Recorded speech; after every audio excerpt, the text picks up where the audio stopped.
This story is just straight police brutality. Like, there's no if, and, or but about it. It's all on body cam footage, and CNN has the reporting here. Like, this is a crazy fucking story, guys.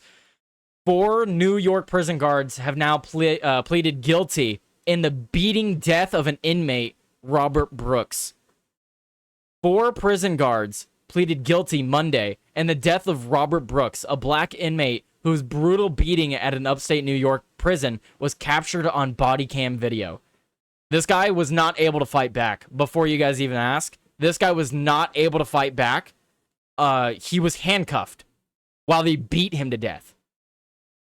And it's all on camera. It's all on camera.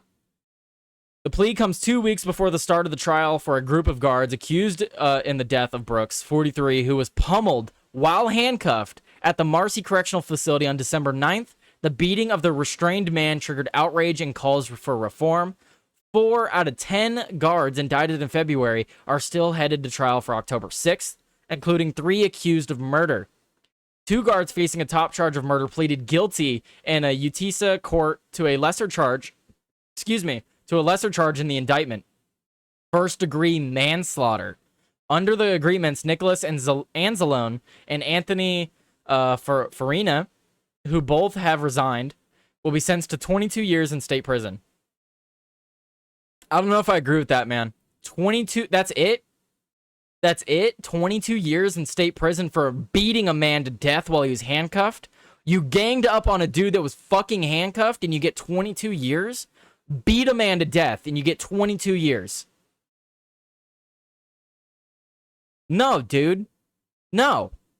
That's ridiculous. Brooks' relatives welcomed what they called a measure of justice. It is important to us to see my father's killers publicly admit what they have done and face severe consequences. The victim, this is Robert Brooks Jr., the victim's son. 2 more men were charged with second-degree manslaughter, also pleaded guilty.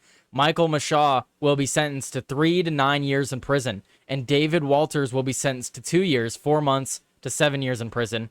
Mashaw has resigned. Walters' status was unclear Monday. Brooks had been serving a 12-year sentence for first-degree assault since 2017. It was transferred to Marcy from a nearby lockup on the night he was beaten. The video shows Brooks being struck in the chest with a shoe, lifted by his neck, and then dropped. The first plea in the case came in May, when a guard charged with murder pleaded guilty to manslaughter under a deal with prosecutors. Christopher Walrath, who resigned, was sentenced to 15 years in prison in August. Another guard pleaded guilty later in May to attempted tampering with physical evidence and was sentenced to a 1-year conditional discharge. The special prosecutor in the case Onondaga,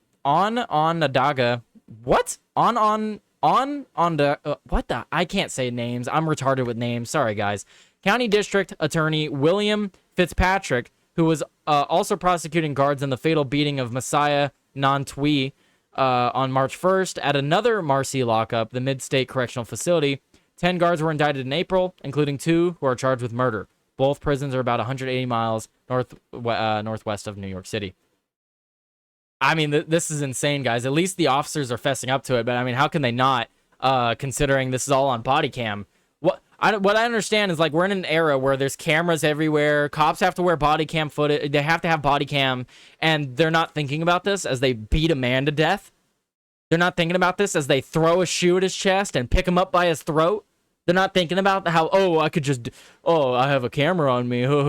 Like, idiots. Absolute idiots. And then the fact that some of these people are getting 15 years, 22 years, that's disgusting. This is a miscarriage of justice.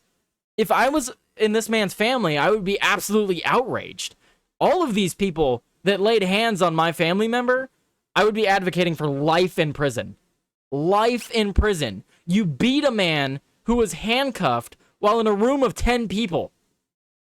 Absolute cowardice.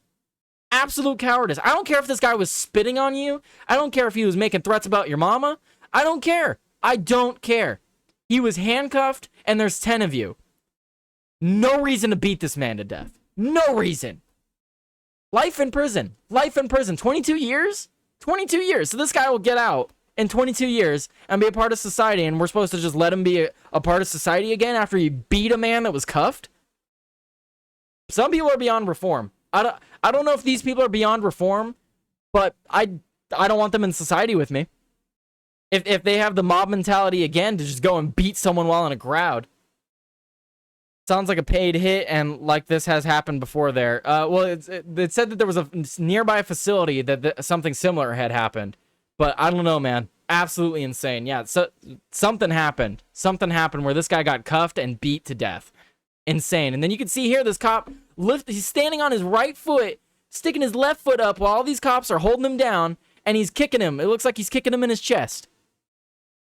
Absolute insanity. Absolute. I just wanted to bring up that story. I try to bring up stories every once in a while from places that I don't typically use, like CNN. This was a good article from CNN. Got to give props where props is due. Good article by CNN for once. This is one of the few times I've actually used a CNN article. Typically, CNN does not have any actual news stories. And I'm not even trying to be a dick. Like, literally, they don't write about news anymore. This was, I just wanted to bring this story up to you guys because that's insane. Absolutely insane.